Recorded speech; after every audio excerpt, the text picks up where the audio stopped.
en heren. Jullie gaat vanavond met ons alweer het 11e concerto Mosaïoticus beleven. Georganiseerd door de Alt-Prinsencompagnie en Harmonie de Vriendenkring.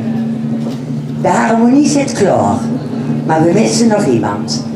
Mensen, mag ik een warm applaus en als het kan een staande ovatie voor, nou alweer 10 jaar lang, de dirigent van Harmonie de Vriendenkring, Geert Jacobs.